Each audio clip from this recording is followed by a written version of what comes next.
자, 예루살렘 공의회에 관한 말씀, 사도행전 15장 말씀을 우리가 보고 있습니다.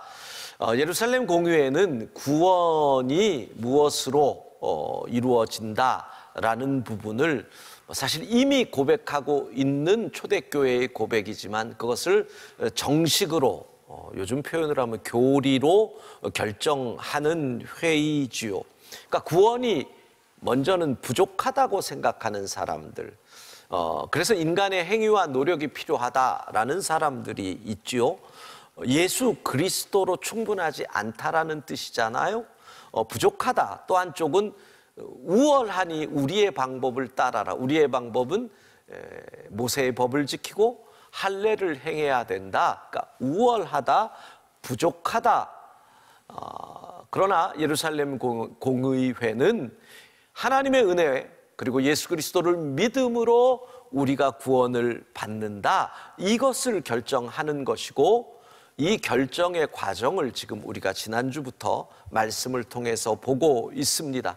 구원에 관한 많은 토론이 있고 베드로가 드디어 일어나서 자신의 이야기를 시작합니다. 위대한 사도, 예수 그리스도의 수제자, 그가 가지고 있는 권위가 얼마나 큽니까? 15장 사도행전 7절 같이 읽습니다.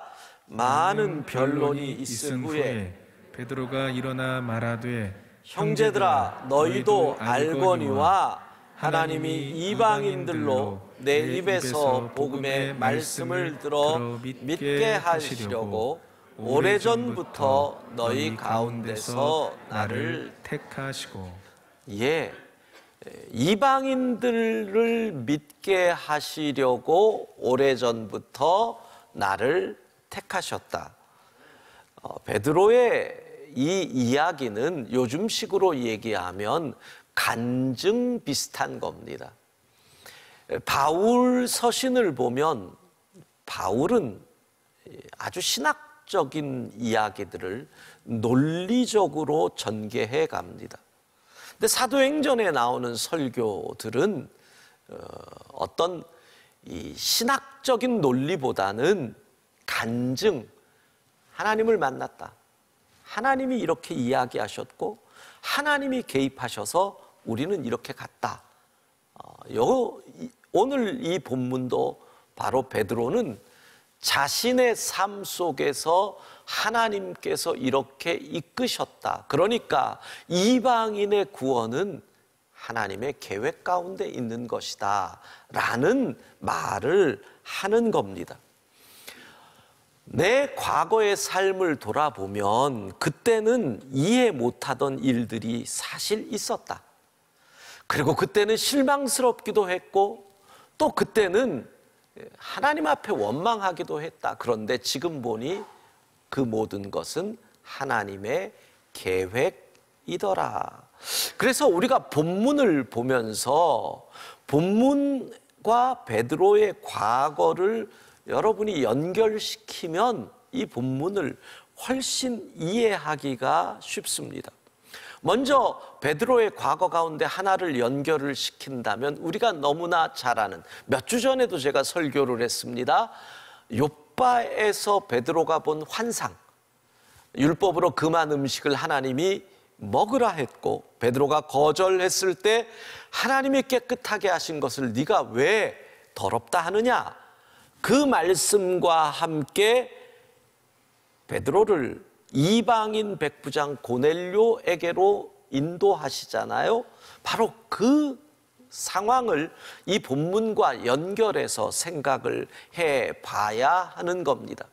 고넬료의 집으로 간 베드로는 예수 그리스도의 복음을 증거합니다. 그게 사도행전 10장에 쫙 나오다가 10장 끝부분에 가면 이렇게 표현이 됩니다.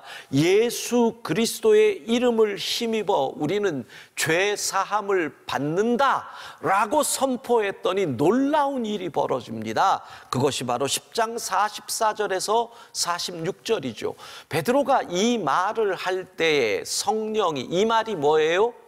예수님의 이름을 힘입어 죄사함을 받는다라는 이 말을 할 때 성령이 마가의 다락방 오순절의 사건 같은 것이 일어난 거예요. 모든 사람에게 내려오시니 45절부터 같이 읽습니다.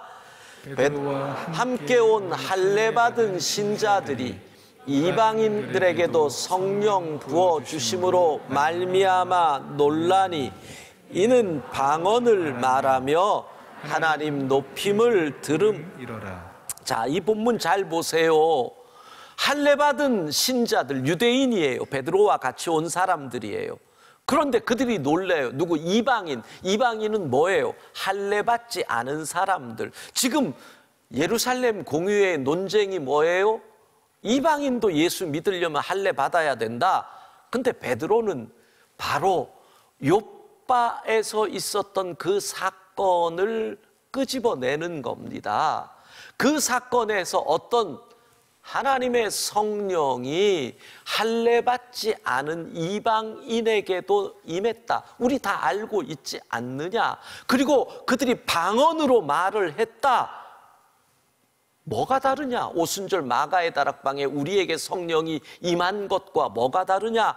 즉 그 말은 이미 하나님께서 이방인들에게 구원을 계획하셨던 것이다. 그래서 8절 15장 사도행전 8절에 보면 함께 읽습니다. 또 마음을 아시는 하나님이 우리에게와 같이 그들에게도 성령을 주어 증언하시고. 그러니까 8절이 바로 고넬료의 집의 사건을 생각한, 오래전에 있었던 그 사건을 생각하는 베드로가 얘기하는 거죠. 우리에게 성령을 주셨는데 할례 받지 않은 이방인에게도 성령 주신 거 너희 알지 않느냐? 고넬료의 집에 있었던 것, 이것이 바로 이방인의 구원을 허락하신 하나님의 증거다. 이렇게 말을 하는 겁니다. 사실 초대교회 역사를 보면 사도행전 10장에 이방인 고넬료의 가정에 구원이 임하고 11장에 가면 예루살렘 교회에서 마치 지금 모인 것처럼 모여서 베드로를 불러서 왜 이방인 집에 가가지고 그런 일을 했느냐라고 물을 때 베드로가 있었던 일을 다 얘기합니다. 할례 받지 않은 이방인에게 성령이 오셨어. 방언을 말했어. 우리가 마가의 다락방에서 겪었던 일을 하나님이 똑같이 해주셨어. 그러면 하나님이 그들을 구원하시는 거 아니야? 그래서 예루살렘 교회는 사도행전 11장에서 이와 같은 결정을 하고 선포하죠. 18절 같이 읽습니다. 그들이 이 말을 듣고 잠잠하여 하나님께 영광을 돌려 이르되 그러면 하나님께서 이방인에게도 생명 얻는 회개를 주셨도다 하니라. 그들이 이 말을 들었다. 무슨 말입니까? 고넬료의 집에 이방인, 할례 받지 않은 이방인의 집에 성령이 임했다라는 말을 듣고 입 꽉 다물고 하나님의 뜻이라고 하니까 무슨 인간이 입을 열겠어요? 성경 말씀이다 그러면 입 꽉 다무는 거죠. 그게 믿음의 길이잖아요. 그러고 뭐라 그래요? 이방인에게도 구원의 길이 열렸다. 이 예루살렘 교회의 선포와 함께 어떤 일이 벌어져요? 이방 땅 안디옥에 바나바를 보내잖아요. 거기에 믿는 사람들이 모였다는 얘기를 듣고 바나바가 안디옥, 수리아의 안디옥 그 지방에 가서 사람들을 돌보는데 힘이 붙이는 걸 깨닫고 어떻게 해요? 다소 지방에 가서 바울을 데리고 오지요. 바울이 거기에 와서 바울과 바나바가 안디옥에 와서 함께 사역을 하고 그 사람들이 안디옥 교회 사람들에게 어떤 별명이 붙어요? 저는 그래도 여러분을 사랑합니다. 어떤 별명이 붙어요? 그리스도인이라는 별명이 그 사람들에게 붙는 곳 안디옥 교회, 수리아의 안디옥. 그리고 이방인들이 교회를 세우잖아요. 중심이 돼서. 그리고 무슨 결정을 해요? 이방인에게 복음을 전하겠다고 선교사 바울과 바나바를 파송하고 바울과 바나바가 3년여 동안 구브로부터 시작해서 저 갈라디아 지방 비시디아 안디옥 더베 루스드라 이렇게 다니며 복음을 전하다가 3년 만에 파송교회로 돌아와서 선교대회 보고하고 교회에서 부흥하고 있는 상황 속에서 믿게 된 유대인들이 그 지방에 와가지고 아니야, 너희의 구원은 완전하지 않아, 할례 받고 모세의 법을 지켜야 돼. 그래가지고 이 일이 시작이 돼서 예루살렘 교회까지 왔잖아요. 그런 과정이라는 거예요. 하나님은 이방인에게까지 구원하기 원하신다. 이게 하나님의 계획이라는 거예요. 그리고 교회는 이미 그것을 인정하고 수많은 이방인에게들 복음을 전했지요. 그래서 결국은 그 갈등을 해결하기 위해서 바울과 바나바가 예루살렘으로 오는데, 예루살렘으로 올 때도 그냥 안 오지요. 3절, 본문 15장 3절 같이 읽습니다.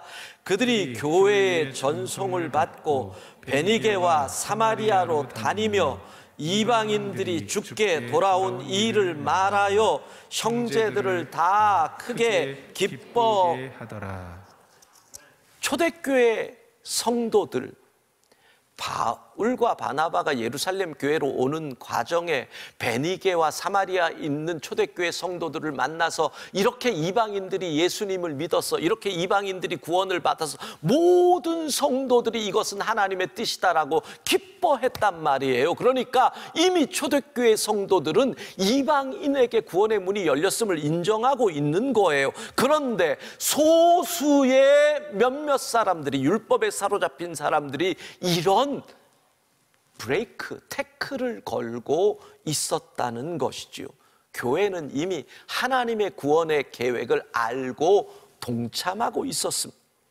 베드로는 이렇게 자기의 과거에 있었던 일들을 통하여 하나님의 계획을 지금 설명하고 있는 겁니다. 그런데 베드로의 과거의 일 가운데 아주 중요한 한 가지 사건이 사실 오늘 본문의 베드로의 이야기와 연결되는 사건이 있습니다. 그것은 바로 갈라디아 2장에 나오는 사건입니다. 갈라디아 2장엔 무슨 일이 있느냐? 베드로가 안디옥 교회를 방문합니다. 안디옥을 방문합니다. 여러분, 아까도 말씀드렸지만 전설적인 위대한 사도가 안디옥에 왔으니 안디옥 교회 교인들이 얼마나 영광스럽게 그를 맞이했겠습니까? 그리고 환영 만찬 식사 같은 걸 합니다. 베드로는 고넬료와의 만남을 통해서 이방인들에게 마음의 문이 열려서 함께 그 식사 자리, 유대인과 이방인이 식사를 함께 한다는 것은 불가능한 일이죠. 2000년 전에. 근데 복음의 역사가 그 문을 열어줬기 때문에 함께 합니다. 그러나 베드로가 수십 년 익숙했던 유대인의 삶이 있으니까 그게 쉬운 것은 아닌 겁니다. 우리가 아무리 마음을 먹어도 아프리카 선교지 같은 데 가서 그 사람들과 함께 밥을 먹으려면 그렇게 쉽지 않습니다. 손님 왔다고, 귀한 분들 왔다고 그 사람들이 자기들이 키우는 염소 뭐 이런 걸 잡아가지고 내놓는데 보면은요, 참 이렇게 쉽지 않습니다. 먹기에 뭐 이렇게 그냥 고기에 기름이 다 껴있고 그걸 그냥 삶아가지고 이렇게 주는데 조금만 이렇게 고개를 돌리면 어느새 파리가 까맣게 앉아 있습니다. 근데 그렇다고 그걸 안 먹을 수는 없잖아요. 거리끼지만 그걸 또 어떻게 안 먹어요? 저기서 꼬맹이들은 앉아서 침을 질질 흘리고 있는데 혹시 우리에게 줄까 싶어가지고. 그런데 베드로가 그것을 먹고 있는 상황에서 저 예루살렘에서 온 유대인 그리스도인들이 그곳을 방문하는 겁니다. 베드로가 깜짝 놀라죠. 어떡하지? 저 사람들은 아직 이방인들과 식사하는 부분이 익숙하지 않을 텐데 이걸로 나를 욕하면 어떡하나? 몇 년 전에 제가 프랑스 파리의 선한장로교회에 집회를 했습니다. 성원영 선교사님 계신.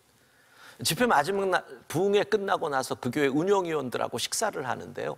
뭐 좋은 어느 식당에 가가지고 함께 앉아서 한 10명이 식사를 하는데 식사 딱 앉자마자 이렇게 이제 뭐 전체 나오고 그러는데 와인잔이 쫙 돌더라고요. 그러더니 10명이니까 이 와인 글래스가 한 10개 딱 놓이더니 거기 시뻘건 와인이 탁탁탁탁탁탁 놓이는데 많이 당황스러운 거예요. 이걸 내가 어찌 해야 할까? 물론 저는 내 앞에 와인잔이 놓이든 소주잔이 놓이든 그런 거 상관없습니다. 막걸리 잔이 놓이든 뭐 그게 무슨 문제입니까? 복음의 자유함이 있는데, 근데 그 순간 이런 생각이 드는 거예요. 혹시 우리 교인이 파리에 관광 왔다가 우연히 이 식당에 와서 이걸 보면 어떻게 할까? 그래서 제가 괜히 혹시 동양 사람 없나 이걸 보게 되는 거예요. 눈치를 살피게 되는 거예요. 그러다가 검은 머리 있는 사람 보면 갑자기 화장실을 가야 되는 것이 아닌가, 이런 생각이 든단 말이에요. 왜? 나는 자유하지만 혹시 누군가가 그걸 보고 우리 목사님이 저렇게 타락했어? 라고 시험 들까 봐. 베드로의 입장이 그와 같은 것은 아니지만 이것으로 인해 가지고 이방인과 함께 식사한 타락한 유대인이라고 하는 소문이 퍼질 것을 염려한 것은 틀림없습니다. 그래서 베드로가 그 자리를 박차고 나갑니다. 그런데 갈라디아서 2장을 보면 바울이 그 베드로를 심하게 책망합니다. 뭐라고? 외식하는 자요. 여러분, 프랑스의 파리의 이 사람들은, 그리스도인들, 우리 교인들까지도 그게 그들에게 있어서는 너무나 당연한 문화지요. 그런데 내가 이 한국 교인의 문화를 가지고 그들을 정죄할 수는 없잖아요. 각각의 선택이지 이게 진리의 문제는 아니잖아요. 그러면 내가 그곳에 가면 그 문화를 따라갈 수 있는 것처럼 안디옥 교회 이방인들과 같이 밥을 먹는데 유대인의 율법을 가지고 그들을 멀리하면 그들은 어떻게 생각할까요? 우리가 구원받은 거 아니네. 우리가 모세의 율법을 지켜야 되나 보네. 복음의 자유함이 무너지는, 그냥 무심코 한 행동인데 결국은 그것으로 인하여 주의 복음이 훼손되는 그런 일을 했기 때문에 바울이 베드로를 향하여 크게 꾸짖죠. 그런데 그 부끄러운 경험을 통하여 갈라디아서에서 내리는 결론이 이겁니다. 2장 15절 16절 같이 읽습니다. 우리는 본래 유대인이요 이방 죄인이 아니로되 사람이 의롭게 되는 것은 율법의 행위로 말미암음이 아니요 오직 예수 그리스도를 믿음으로 말미암는 줄 알므로 우리가 예수를 믿나니 이는 우리가 율법의 행위로서가 아니고 그리스도를 믿음으로써 의롭다 함을 얻으려 함이라.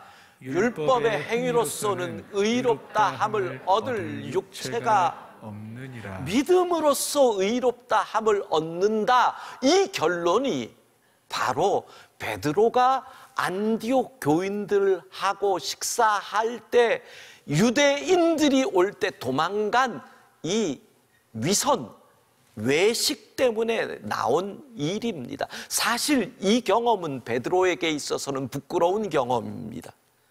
복음을 부끄러워한 것 같은 경험입니다. 실패의 경험입니다. 그런데 이 실패의 경험을 통해서 베드로는 거기에 구원을 위한 하나님의 계획이 있다고 얘기하는 거죠. 사도행전 15장 9절 베드로의 얘기입니다. 같이 읽습니다. 믿음으로 그들의 마음을 깨끗이 하사 그들이나 우리나 차별하지 아니하셨느니라. 그들의 마음을 깨끗이 하는 것은 유대인들은 정결례를 행하는 거나 제사를 지내는 거나 아니면 태어날 때부터 유대인으로 할례를 받는 그것으로 깨끗하게 하는 건데 믿음으로 깨끗하게 한다. 그리고 뭐예요? 차별하지 않으신다. 베드로가 차별했잖아요. 이방인과 유대인을 차별했잖아요. 그런데 그 실패를 통해서 베드로가 깨닫는 겁니다. 하나님은 차별하지 아니하신다. 여러분, 베드로의 경험, 세 가지의 경험을 생각해 보십시오. 고넬료와의 만남에서는 내 상식과 이제까지 내가 붙잡았던 나의 기본, 근본이 흔들리는 경험, 얼마나 황당했을까요? 또 주의 복음이 흥왕하여 수많은 이방인들이 돌아오는 승승장구, 승리의 경험, 체면 때문에 외식을 행함으로 실패한 부끄러운 경험, 따지고 보면 우리 인생의 이런 경험이에요. 나의 근본이 흔들리는 당황스러운 경험, 잘 나가는 승리의 경험, 실패한 부끄러운 경험. 그런데 베드로는 얘기하는 거예요. 그 모든 경험 속에서 하나님이 일하고 계시더라. 그 모든 경험 속에서도 하나님의 계획이 있더라. 하나님의 뜻이 있더라. 사랑하는 성도 여러분, 우리의 모든 과거의 인생 속에서도 우리를 향하신 하나님의 계획은 한치의 오차도 없이 진행되는 줄로 믿습니다. 이 모든 일들을 시간적으로 보면 바울이 다메섹에서 예수님을 만나고 지금 예루살렘 공의회까지 16년이라는 시간이 흘러간 겁니다.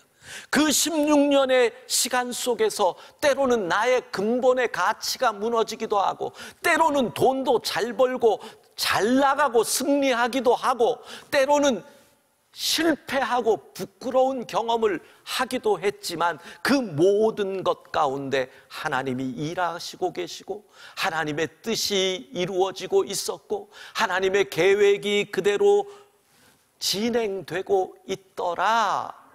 그것을 지금 베드로는 이야기하고 있는 것입니다. 성경을 보면 그런 일들이 얼마나 많은지 모릅니다.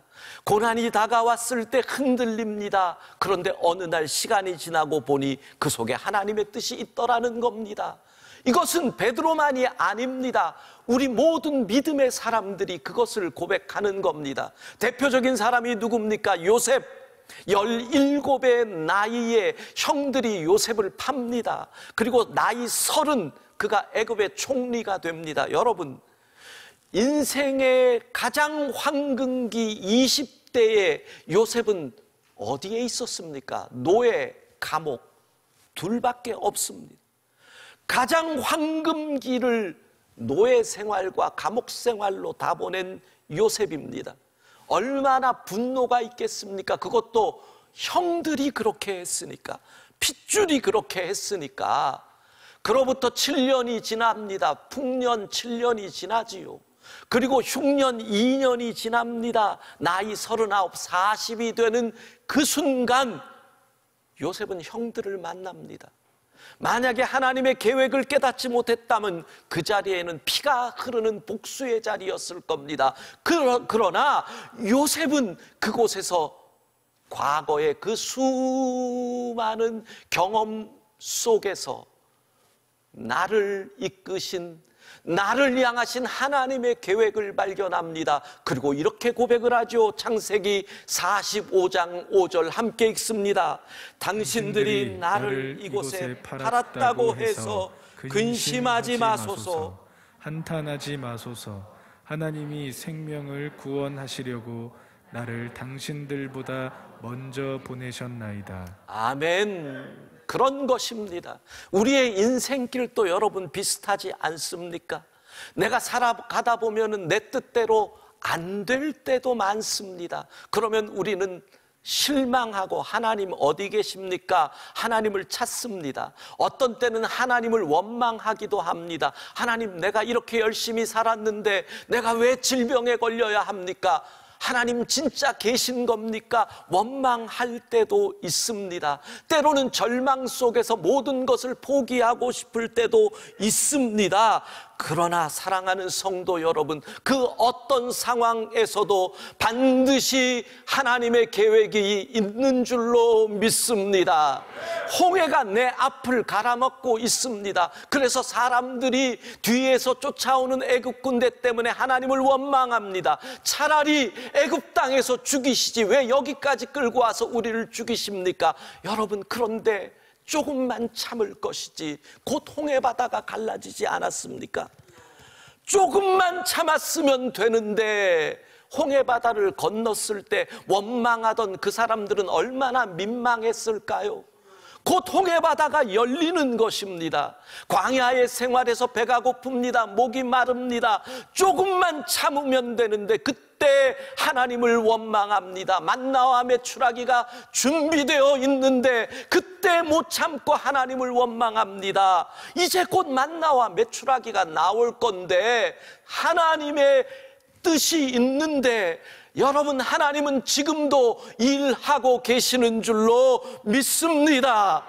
홍해바다를 건널 수 있을 것입니다. 만나와 메추라기를 먹을 수 있을 것입니다. 그러니까 우리가 지금 해야 할 일이 무엇입니까? 환난 속에서 해야 할 일이 무엇입니까? 나의 실패 속에서 해야 할 일이 무엇입니까? 나의 절망 가운데서 그리스도인들이 해야 할 일이 무엇입니까? 하나님을 신뢰하기에 감사하는 일입니다. 하나님을 믿기에 감사하는 일입니다. 지금 우리가 해야 할 일은 다른 것이 아닙니다. 믿고 감사하는 일. 무슨 일이라고요? 믿고 감사하는 일. 이것이 바로 우리의 일인 것입니다.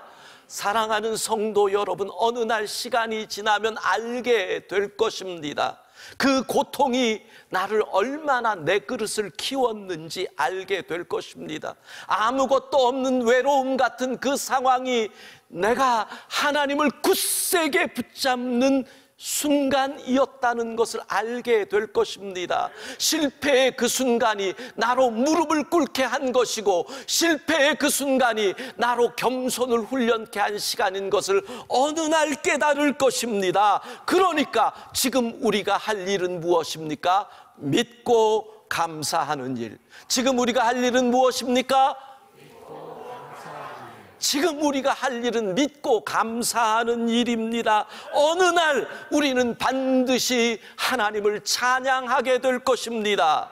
하나님의 계획이 있으셨군요. 하나님의 뜻이 있으셨군요. 그 순간에도 하나님께서 일하고 계셨군요. 이것이 우리의 고백이 될 것입니다. 사랑하는 성도 여러분, 하나님의 계획대로 우리의 인생 합력하여 선을 이룰 줄로 믿습니다.